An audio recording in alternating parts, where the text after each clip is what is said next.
All right, my friends, I'm gonna hang in here for a minute while people come back to Not Church. Uh, Not sure exactly what happened. Lost my camera. I get it back on again. Hopefully, people will come back in a minute here. In the meanwhile, I'll just sit here and begin with this.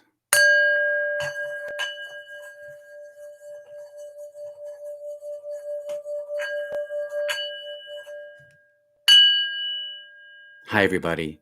Thanks for coming back over. I'm going to ask you again to say where you're from. I'm in Maine, USA. We had such a pleasant conversation before. I clicked the wrong button. But we're gonna wait a second here. We had quite a few people showing up. We're gonna wait for people to show up. Hello, Ellen, Shelly, Vicky, Tamara, Logan, Seth, Graham, Beth. Hey, everybody. Thanks for coming back in and joining me here. We're going to wait a second. One more second. Hey, thanks for showing up, leaving Earth. And now we're going to begin. Hi, I'm Peter Panagore, Reverend. Welcome, friends, and thanks for joining us on Not Church this morning. If you like this video, please like it. Thanks. Today, resurrection, NDE in the Bible. But first, my street credentials that were called into question this week by a letter. My questioner wondered why all I talk about ever is love, always the shining heart, core temple of the human being, and the never of the evil and the ugliness of humanity's inhumanity. I bring hope and inspiration, the good news. My street cred? I'd been in a war-torn country, held at M16 gunpoint, muzzle on my heart, safety off. I've been shot at, threatened, arrested. I've seen the ravages of hunger among the poorest of the poor. I served in city soup kitchens, homeless shelters, and food pantries, working with, among, and even as America's poor, hands-on, in person. As a poorly paid rural pastor, we were on the public dole to pay for milk and cereal for our firstborn. I've worked up close with domestic violence, helping the abused escape, stood up, stood against the face of violence and threat, even as I helped. And for 7 recent years, I sat on the state of Maine's domestic violence homicide review panel, where we read an inch thick of documents for a monthly panel at the Attorney General's office to hear investigative detectives of our state police, God bless them, speak the bloody truth with pictures of the horror face of humanity, and then to shape legislation recommendations and to urge public policies in our biannual report, creating, changing, plugging the deadly gaps through which the murdered fall, and thereby help save lives. Lives. It's always been about lives. I speak of love with a capital L because I live love, because love when I returned to love, and because my beloved above, who is here among us within and between. Love empowers my daring life of sacrifice through self-surrender. I walk the walk. I know I'm not from this world, a voyager here, a sojourner. Like Jesus, I'm called to speak love and to serve. I serve the voice who speaks within me, calling me to live and teach love, and so I have and do. I've held the hand of many dying. I've worn the face of human suffering. NDE is no inoculation against the nature of our human incarnations. Incarnation, our biblical subject of personal experience. Quote, and if you're willing to accept it, he is Elijah who was to come, said Jesus in Matthew. And if you're willing to accept it, John is Elisha who was to come. There it is, in the Bible, reincarnation, if you're willing to accept it. Reincarnation is real, and I'll tell you what I know and what I saw and its results. I rarely focus on my own incarnations because not one of my incarnations is actually me. I inhabit the me you see. Today, I'll tell you what I saw when I was dead and how soon thereafter I was told that I was the devil with the Bible quote, Satan himself masquerades as an angel of light.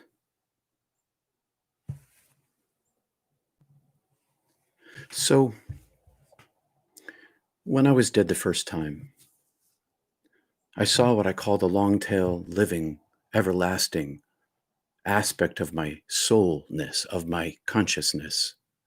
I saw the created moment when I was breathed or spoken into being by the divine, of light, from light, an image, a portion, a part of the thing itself.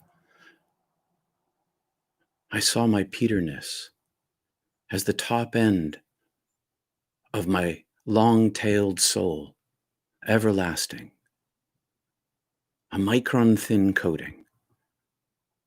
And as I traveled back to my origin to see it by command, I saw other lives I lived, and my perspective was one of outside my soul seeing my soul, outside my soul seeing my soul, while inside my soul seeing myself and all the selves I incarnated as.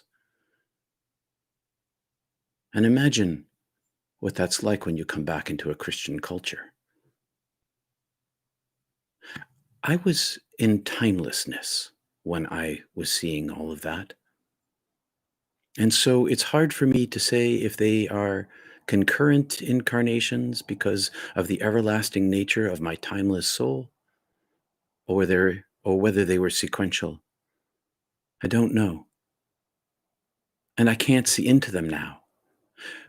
Part of the thing that happens with NDE, at least for me, is that my brain filters 99% of what I saw because my brain is too small. And so sometimes I grasp little tiny bits of it and see myself as I am.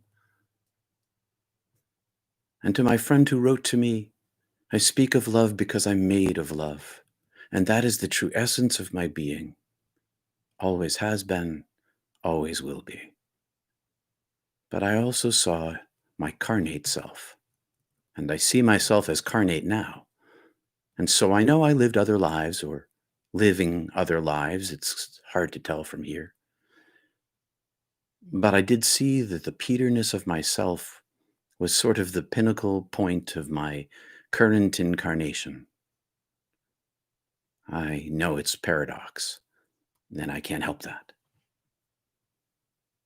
So I came back to a Christian culture knowing I had lived other lives.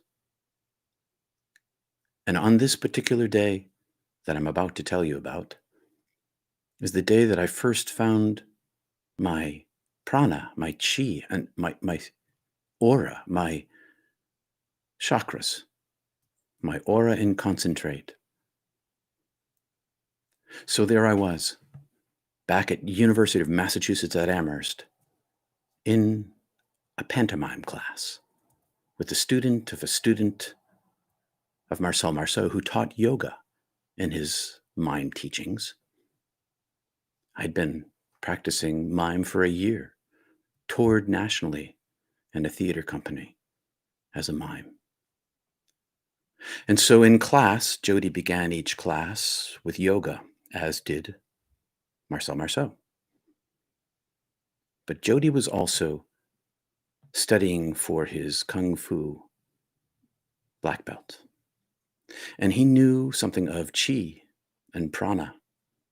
And so there we were in class, maybe 10 or 12 of us, and we sat on the floor in a particular asana, one leg tucked to the thigh, the other leg straight extended, foot pointed to heaven, back erect, pulling from the top of our head, from the crown, from the point, this little button that's on my hat, straight up. One hand on my lap in this form, below my second chakra. My other hand having aligned with my heart, my throat, my third eye, up, past the 8th and into the 9th. Jody told us to focus our breath and mind on our hands. And I did. And then to refocus all of my breath and mind on my right hand at my second chakra. And then to ride the breath up through all of my chakras, out the crown, past the 8th and into the 9th. And to feel the buzz of the swirl of our palms. Feel the chi. Feel the prana. And I did. I didn't know that I could. I hadn't even encountered chakras before. I was a Christian boy. I'd heard of them, but not much understanding. I certainly never felt one. After this exercise, Jody said to the class, "Who here felt the buzz in your palms?" I waited. No one raised their hand. I raised mine. Jody said, "Come up to the front." I went to the front. "Please kneel down." I knelt. He knelt in front of me. Our shoulders to the class. We were facing eyes to eyes. He said, "Raise your hands." I raised my hands. He said, "Close your eyes." I closed my eyes. Time passed. He said, "What do you feel?" I say, "I feel swirling motions on my palms like pinwheels turning." He said, "Open your eyes.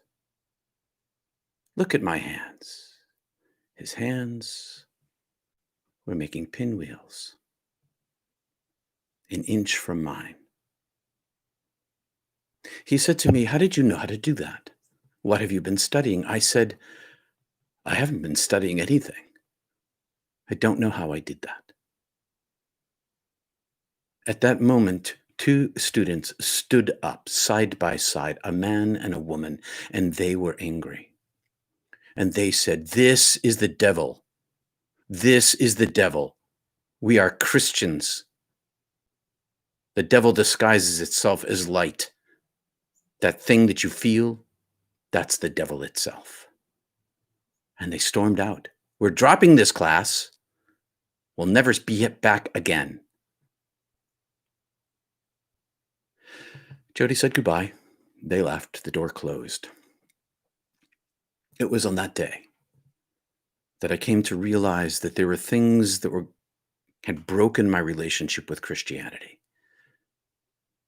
Not only could I feel my chi, my prana, my chakras without effort, I'd been struggling with reincarnation. And if this little thing of feeling the buzz of the spirit in my palms was of the devil for some Christians, and I'd been a member of the Campus Crusade for Christ.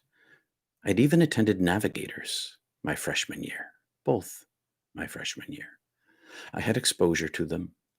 I went for months. I knew then that reincarnation was a terrible thing to see. Only because it was not acceptable. That's the truth. Not because it was the seeing of it was unacceptable, but because it was unacceptable in Christianity. I can't help what I saw. And I point to John the Baptist and Jesus. "Accept it if you will. He is Elijah. Come as John." Accept it if you will. Reincarnation's real. At least for me.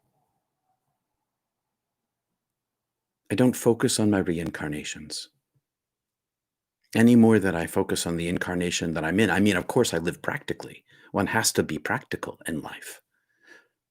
Earn a living, raise children, make mistakes, pay a mortgage, wreck the car sometimes, make mistakes in relationships, lose people you love, suffer, love, have fun, all those things, earn a living. But not one of them is me, and I can't help what I see.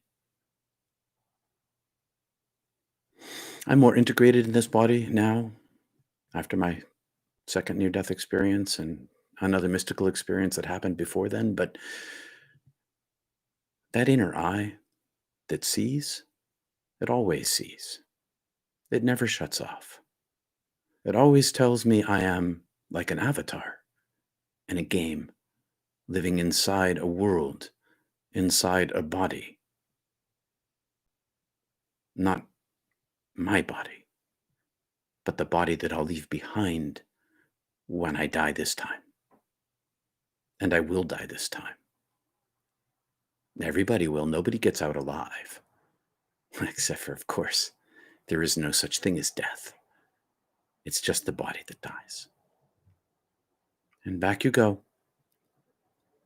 And do I want to incarnate again? No, I don't. Will I? I don't know. I've asked 1,000 times not to. I don't want to come back again, God, I say. Let this be my last time. But truly, if I'm living sacrifice, I might end up coming back into a world. And maybe I'll get it right that time. Who knows?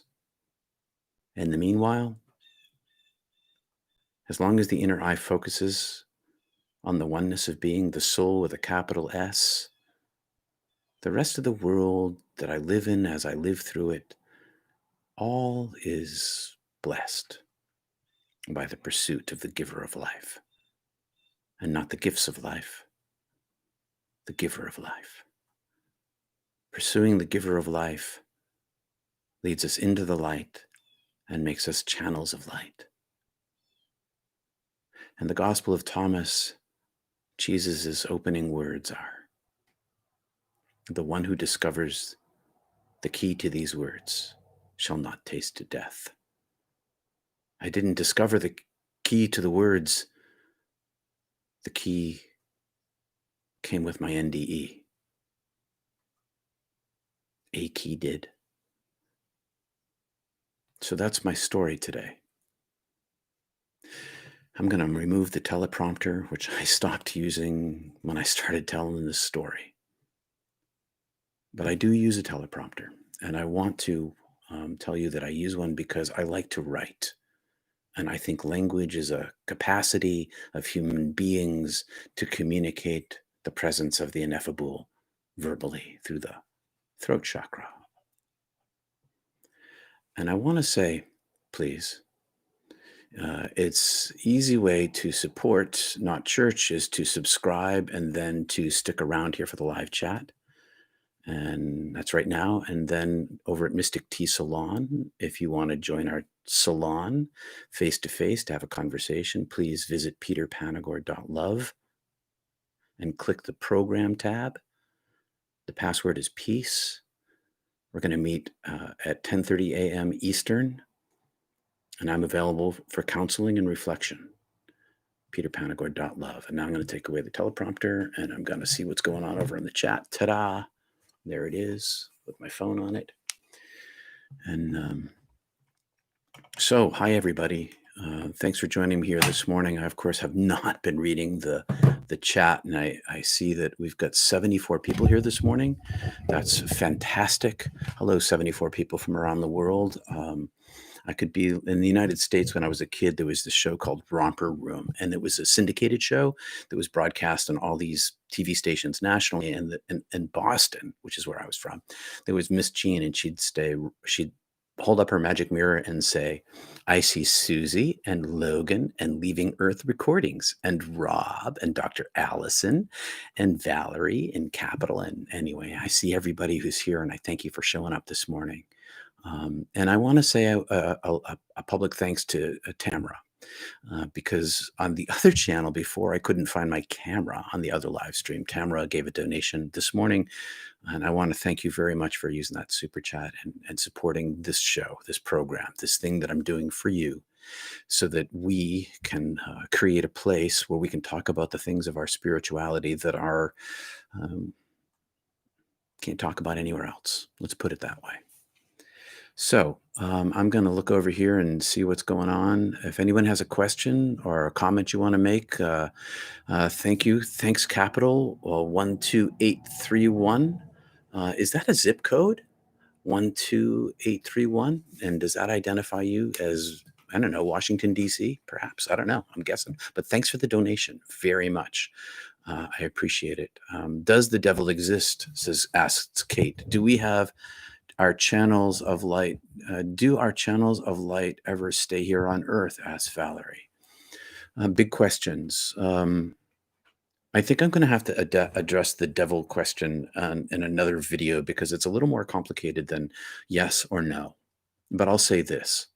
I'll say that there was a demon who attacked me for years in that waking terror state between waking and sleeping, that night terror space. So I've encountered dark entities that just want to drink my light, but they can't get in. But I'd like to talk about the Satan, and I will. I will talk about the Satan coming up for sure. Swallow. Nope. Do our channels of light ever stay here on Earth? Yeah. Yeah, that's what meditation's all about. That's what loving each other is all about. That's what kindness and compassion and joy are all about. It's the channel of light is available to everyone who turns toward the light. It's like, that's what belief is all about. You believe in the light before you experience the life, which is what we're talking about, is the experience of the presence of the divine. But if you believe in the light and you turn toward the light, you begin to open the channel to the light. And when you open the channel to the light, it flows through you out into the world. And thank you very much also, John Watson, for the donation. I appreciate it a lot. And Valerie, love is the answer to all. Thank you for bringing the light to the world. Thanks, Valerie, for your donation this morning. And trying to bring the love and the light to the world in the midst of true suffering, because suffering's freaking real, okay? I've learned not to swear, okay, because I got dinged last week in YouTube. I'm from Boston, and swearing is what we do, or at least, I don't know. So, Allison, thank you very much, and triple X to you too. And I'm going to swing back around to talking about channels of light. Yes. So the more that we give of ourselves to the divine, self-sacrificing in the world is a manifestation of the interior self-sacrificing of the ego false self to the holy divine. That's surrender. We surrender to the oneness of being. We die to ourselves. We allow the new wine to fill us up, emptying our channel. And thank you very much. Also, Allison, thank you. I see someone else gave, and I can't see who it was. But thank you for your donations. When we empty ourselves, Jesus was talking about the new wine. Okay, we're looking, like, everybody knows old wine's better than new wine, with one exception, right? There's one kind of wine that's really pretty good. Laura Starr, thank you. Thank you very much for your gift this morning. But basically, I'm getting off track there.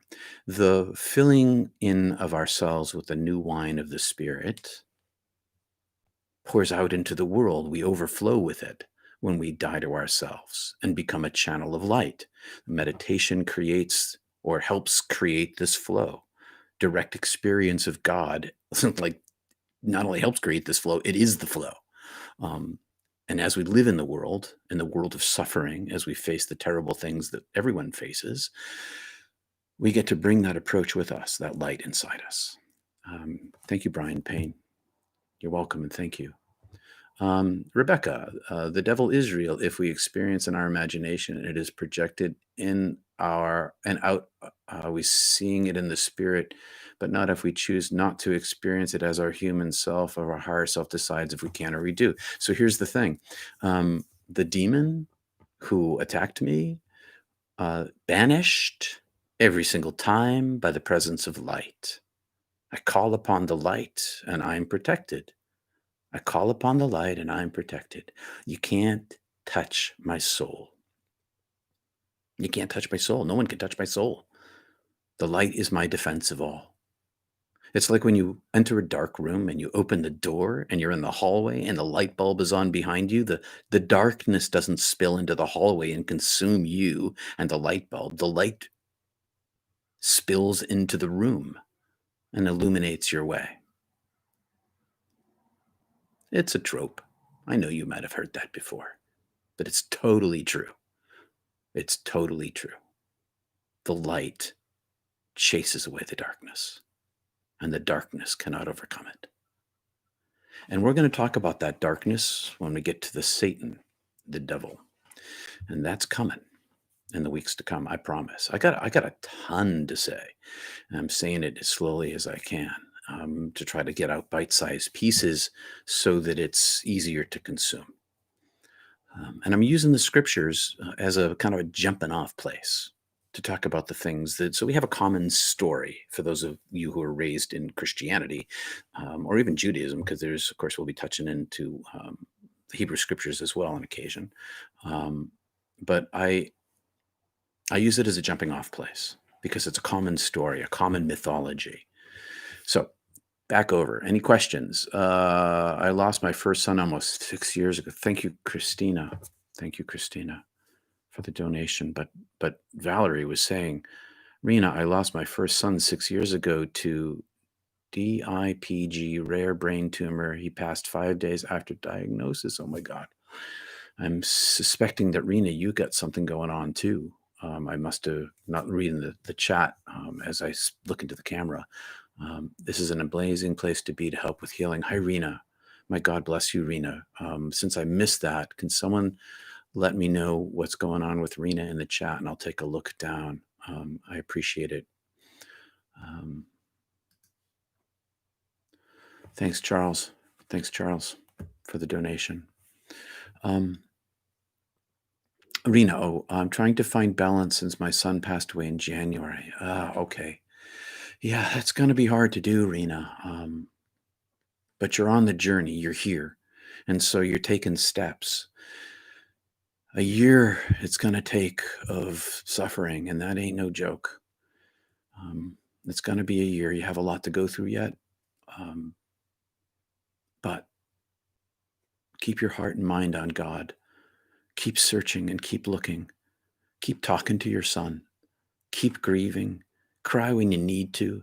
If you're out in public and you need to cry and you're in the grocery line, excuse yourself and go cry in a corner. Go cry. Tears are the relief of grief. They are good grief. Tears are good grief because tears help release the valve so that over the next year as you suffer, going through all these times when you would have had your son with you, you'll unburden yourself a step at a time. And maybe your son will come to visit you. Keep talking to him. Keep loving him. Keep seeking inside your heart. Maybe it feels to you like it's unfair. Life is terrible in this way. When we lose the people that we love, especially a mother to a son, as they say, out of order. But all life is connected eternally through the light. And you grieve now, your heart torn open. May your son come to touch you and heal you. May you find healing here today. May your heart be healed here a bit today and your grief relieved. May you find a reorientation of hope. If you want to talk, you can hit me up at peterpanagore.love. Wow. She's having a hard time losing her son recently. Thanks, Valerie. How do the scriptures fit into the whole picture? Why are things so controversial in the Bible, such as homosexuality? Yeah. Like, we could talk about homosexuality. We should someday, okay? And I'll talk about it a little bit here. I'm pulling up a blanket. My legs are cold. It's a little chilly in the studio. Got pulling a blanket on my legs. So yeah, the Bible's full of all sorts of contradictions. Okay. So it's not a history book or a science book. You could say in part it's a health book, and definitely in part it's a spiritual book. It's the story of humanity's relationship to itself and also to their symbolic and mythological expression of their divine connection to the holy. In other words, whenever you have a mystical experience, you got to put it in language. And we use symbol, myth, and metaphor. We always have, human beings. That's what we have. So the Bible's full of all sorts of contradictions. For instance, in Genesis, 2 by 2, the animals board the ark, and someone could sing the song. But in the next chapter, it's 7 by 7. But as for homosexuality, God has no gender. When I was dead, my soul had no gender. I had no body, no boy parts, no DNA to code me cisgender or transsexual. I was soul without body. Love is love, my friends. Love is love. You can't help who you love. Did you know that if a father disobeys a son, you can take him out to the front of the gate of the city with the elders and stone him to death for disobedience with the complicity and collusion of the town leaders? I believe that's in Leviticus. You know, most of the gay people I know, that I've known for my whole life, knew that they were gay when they were children or teens. Why would anyone choose in those days before, when homosexuality was illegal, why would anyone choose that if they weren't predisposed in their genetics? Now, of course, that it's not illegal, predisposition is predisposition.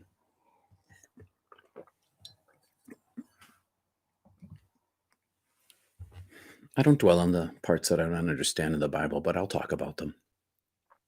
We should do a thing on homosexuality someday. But basically, it's this, as I mentioned a moment ago: God has no gender. My soul had no gender. So maybe I was gay in another life. Maybe I was transsexual in another life. Maybe I am right now in other lives, as I was saying before, that timeless thing. It's such a paradox. Thank you, Rebecca. Thank you, Rebecca, down under. Excuse me. Excuse me, my friends. I'm in the same situation with my son. There's a great conversation going on about sons today. We try to get him help he needs and never let a day pass to let him know how much he is loved. Stay strong, says Rob. Stay strong in love, my friends, and tell those you love that you love them. It helps. Why do I experience duality? Oh, Charles, big question. The whole universe, 13 billion years of it, experiences duality. It's subjective to us, right? Because we have this body and we're in the middle of it. And so it's our duality. And that's true. It's built into the whole fabric of the whole thing. You experience duality because if you experience the oneness of being, you're not here anymore. It's that simple. When you experience the oneness of being, when you step outside the duality, You're not in the duality anymore. You're in the oneness. And every time that touches us, we experience the truth of that. Why? Well, that's a big question, and I would like to address that, and I will, coming up, for sure. I know it sounds like I'm putting everything off, but you're asking such huge questions, and I have very big answers, but also very simple ones. I've been to the creation, not just mine. And I'll be talking about that in duality coming up. That's for sure. You can't have one without the other. There's no existence. Okay. In brief, there's no existence without duality. There's no world without duality. You can't have one without the other. Either that or it's heaven, where there is no duality. Think about it. Why? Rena just came on. So sorry about your son, Rebecca. The writings of the Bible. Okay, where it is condemned was a journey of the writers were on. Yeah, all right. So we could talk about Sodom and Gomorrah a little bit too. Sodom and Gomorrah, the story in the Bible about homosexuality. Thank you, Ursa Major. You're a pretty good guy, Reverend. Don't let it go to your head. Thanks, sister. When you've been in the divine presence of the holy, and I pray that it never goes to my head, because I see myself in relationship to perfection, and I can't help that. I am not, which means that I am imperfect. I am imperfect, finite, compared to infinite perfection, and therefore so much less than. I see myself as immaterial in the matter of the universe. From end to end, I have no value. Astronomical time, what's Peter? Nothing. Geologic time, what's Peter? Nothing. What am I among 7 billion people? Nothing. What is the light? Everything. Everything, always. Yeah, so Sodom and Gomorrah, that was more about hospitality than it was about human sexuality. So that's a big subject. I won't even get into that today. But thanks, Ursa Major. Appreciate it very much. He shared an astral travel trip he made 3 months before he left. Oh, Rena, he did. That has been a beautiful gift he left for you. See, that's how God works. I'm glad that he left you a gift. May he come back and give you another.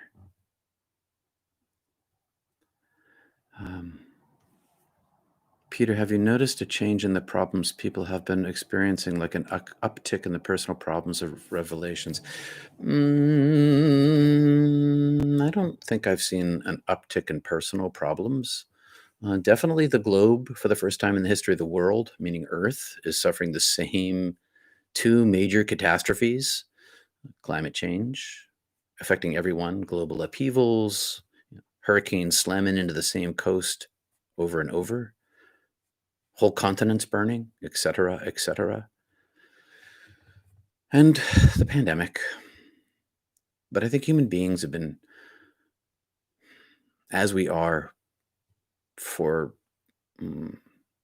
300,000 years, 100,000 years, once we first began kind of gathering in groups, but longer, even millions of years, human beings have had the same kind of problems. We love people and we lose them. There's war, there's suicide, there's famine. History is full of it. Written history is full of it, and maybe prehistory too. But I do think these days people are stressed, for sure, but more, maybe more than in the 1980s, but more than, say, during World War II or the Napoleonic Wars? Probably not.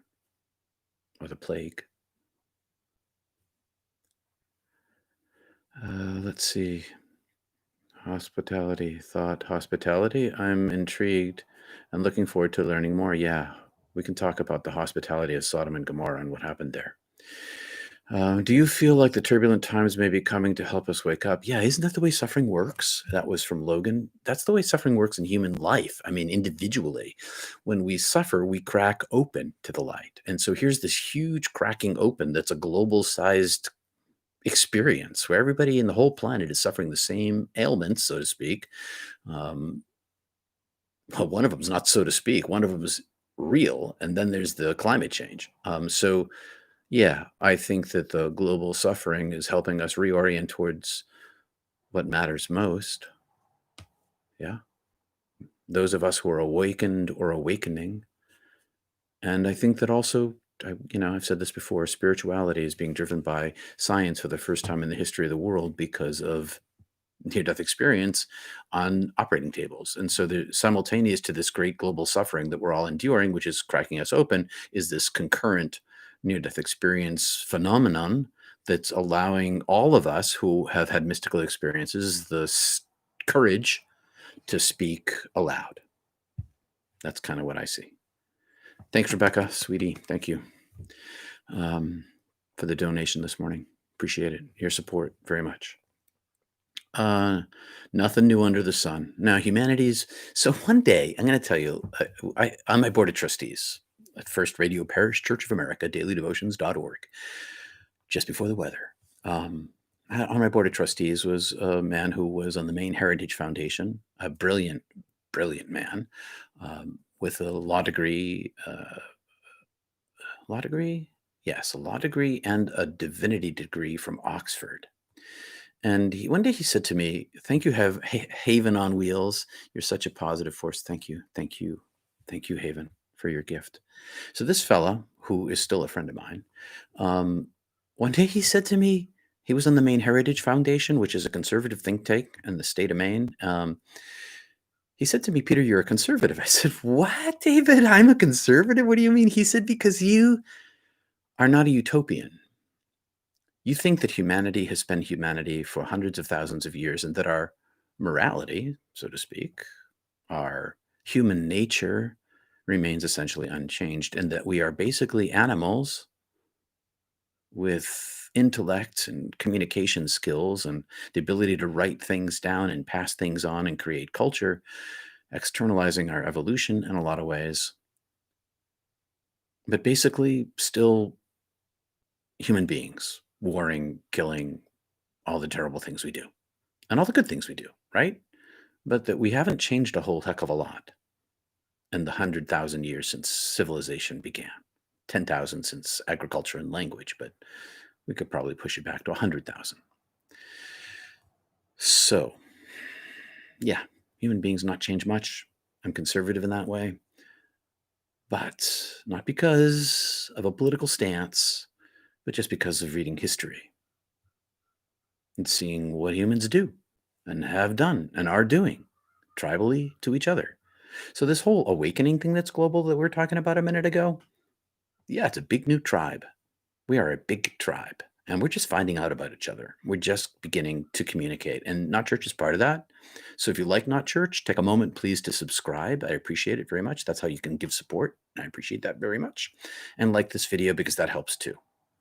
And Tamara, thanks for inviting your friends today too. I know you said that on the earlier stream, and I wanted to say that again.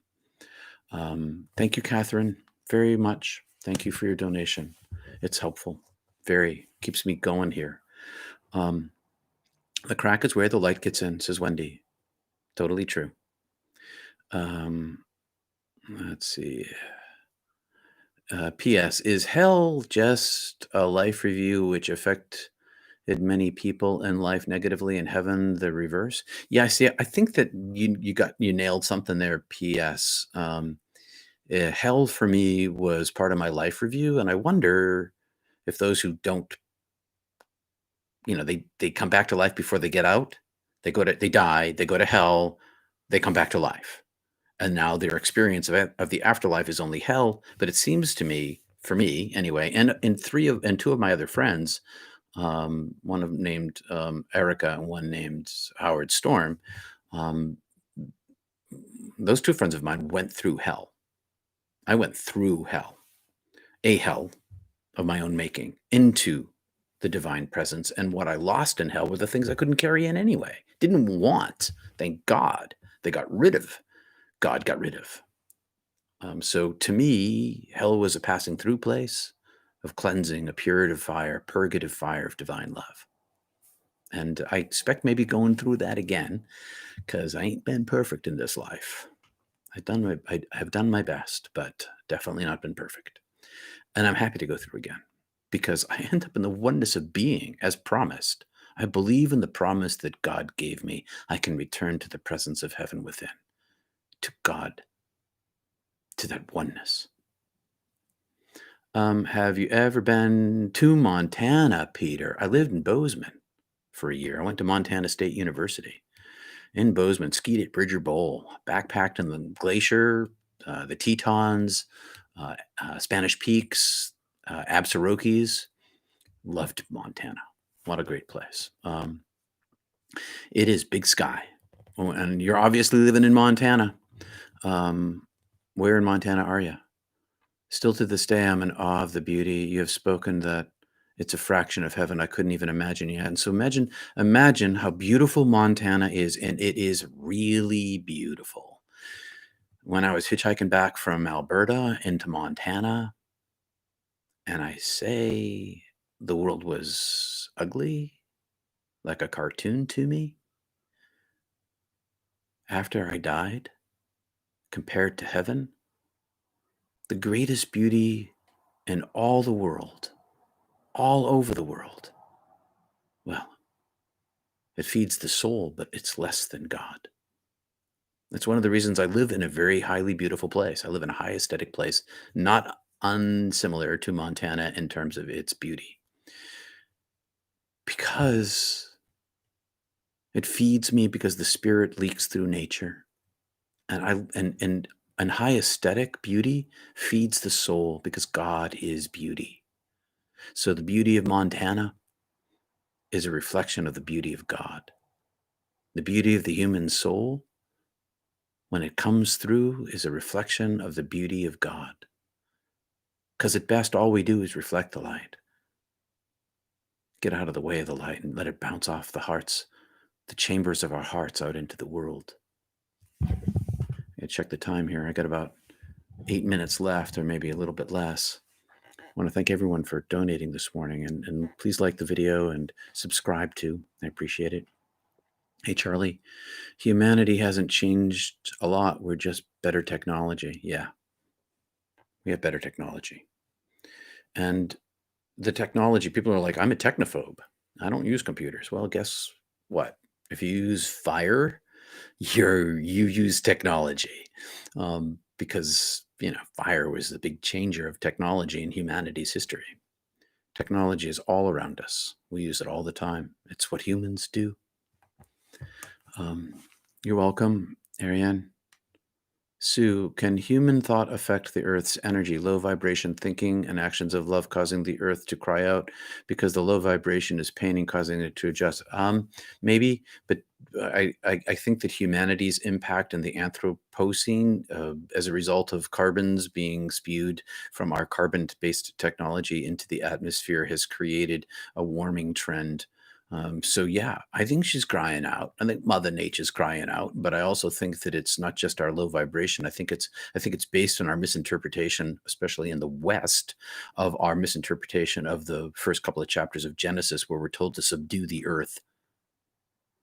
We've subdued it all right. But I think the opposite's true. Okay?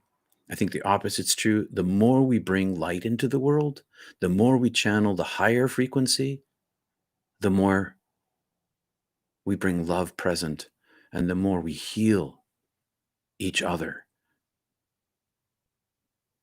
the more we heal the earth. I don't know whether we'll stop the climate change. I don't know if that's possible. If the most thing that we can do by channeling the light into the world in this great awakening, this global great awakening that's underway, if only we channel enough light into the world, we can heal each other. And if we heal each other, we can change the future, our futures, the future of the planet. We can. Raise that vibration. Raise that vibration and change the human spirit. And then we change the destiny of the earth. For sure. Thanks, Rob. No question or message, just appreciation of what you're sharing. Thank you, Rob, for your gift this morning. I do appreciate it a ton. Thanks, Carol. Carol McKay? Carol McKay? Okay, if you're the Carol McKay, I think you are, then thanks for babysitting my kids. Love you, Carol. Always have.